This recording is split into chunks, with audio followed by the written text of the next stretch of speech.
Gentlemen, we have a little time left, so I'd like to go to some questions here. And the way this is going to work is I'm going to present a question to one of you who will ask, reply first, and then open the floor to the other two speakers if they would like to weigh in. So first question is going to go to Scott. Scott, which malpractice considerations exist for lawyers preparing for possible depositions, evidentiary hearings, and even trials via Zoom or similar platforms? Well, that's a great question, and it goes to one of the points that I made, which is that's a relatively unknown, it's an unexplored area, although not completely, because distant depositions do occur now. They've occurred for quite a while. I think the main concerns from a malpractice point of view have to do with preparation of your client if your client's being deposed. So you're always going to have the fundamentals, and we need to remember that. You have to prepare for the deposition. You might have to prepare more than you used to or differently than you used to. You're going to have to make sure that if your client is being deposed, you have the ability to connect with that client remotely, probably by video, that it's secure, that you're comfortable with that. But to do that, that kind of a preparation, which we're not used to that. So we're going to have to get used to it. The fundamentals are probably the same. It's probably the technology that makes it a little bit different. So you have to make sure you're giving the time to do that. And when it comes to the document, I think one of the interesting questions is if you're taking the deposition, at least in Arizona, there's no requirement to give the deponent the exhibits, the documents you intend to refer to during the deposition in advance. But now with this, the current situation, it might be impossible to do it otherwise, or at least very difficult. So you're going to have to be thinking about those sort of practical issues as to how you're going to take a deposition that will be affected by it. Now, when it comes to trials, I think one of the bigger questions out there is going to be for the courts as well as the lawyers, which is jury selection is the main one. And how do you do an adequate jury selection if you're doing it virtually, or if you're actually going to court and you're handling social distancing? Just the management of the concept of that and working with the court zone changes and the court rules that are changing. I think Amir made a good point in his presentation, which was to make sure that you're taking the time to ask others what they are doing. So getting a sense of best practices in your community now with these challenges is a very good idea. All of us can sit there and think of what we would do and how we would approach it. But I think it's a really good idea to reach out within the community and ask others what they consider best practices are. Amir, would you like to weigh in on this point? Yeah, I'll start by saying I agree wholeheartedly with everything that Scott said, and I think he hit most of the points. It's going to come down to our preparation because when you do something virtually, you're not going to have, it's going to be a little bit tougher to think on your feet. So my advice on that, similar to what Scott's saying, is, you got to make sure what you need to be really clear before going into the deposition, or if you're doing a video evidence step, exactly what you need from that witness.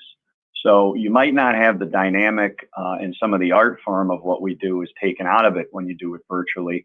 But from a malpractice standpoint, just what Scott said, you're probably going to have to send the documents ahead of time, which maybe we didn't have to do.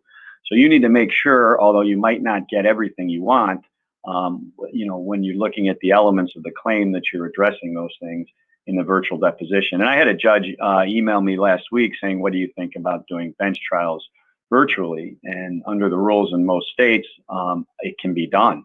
But it's going to be more onus, I think, on us, because you're not going to have the ability to, think on your feet and maybe ask certain follow-up questions that would be easily available, or show a new document that maybe you didn't anticipate knowing.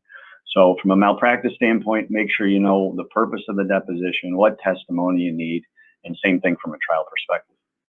Bill, would you like to weigh in on this one too?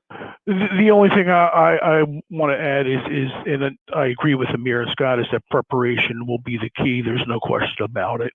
I'm also be interested to see whether the courts will be able to conduct a jury trial virtually, and whether, at least in the personal injury context, whether personal injury lawyers will be willing to do so, since a big part of their practice is jury sympathy and presenting their client to the jury in the light most favorable, and that would be difficult in a virtual setting. So it'll be interesting to see how the jury trial situation plays out in the future.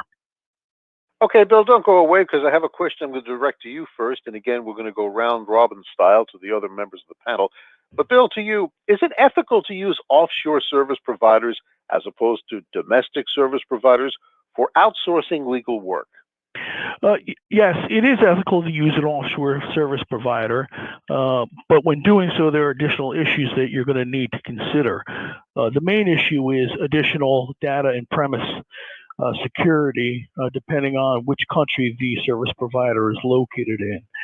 You certainly don't want a foreign government coming in and seizing a service provider's equipment along with your client's data. So when using an offshore service provider, you'll need to know and have a working knowledge of the foreign laws that pertain to that country, as well as the legal culture of the country when using an offshore service provider, wherever the offshore service provider is located. Amir and Scott, we're going to give you a chance to weigh in. Let's start with Amir.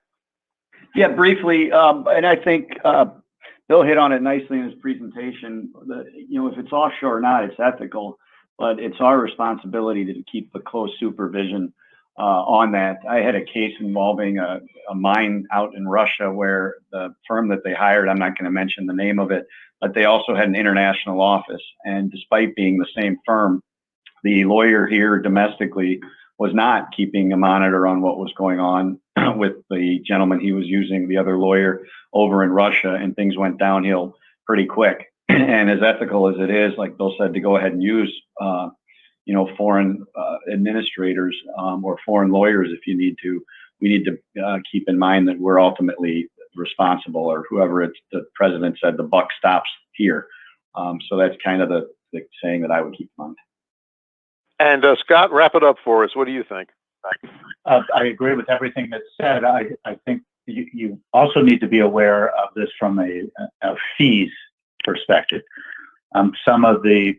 It might be tempting to go offshore for outsourcing offshore because it could be less expensive. But how you charge that to the client is something that you should research within your jurisdiction. There are jurisdictions that would not allow charging a premium over what you're paying. So whether you treat it as a cost with a pass-through at the actual cost that you pay, or whether it's allowed to be, you're allowed to charge the client a greater amount than what you're paying, is an issue that would be a jurisdiction by jurisdiction basis and would go to the reasonableness of the fees. And then, of course, that leads to communication, because if you are going to pursue this as an option, you will want to be communicating with your client about your choice of outsourcing and then how the costing of it will be managed.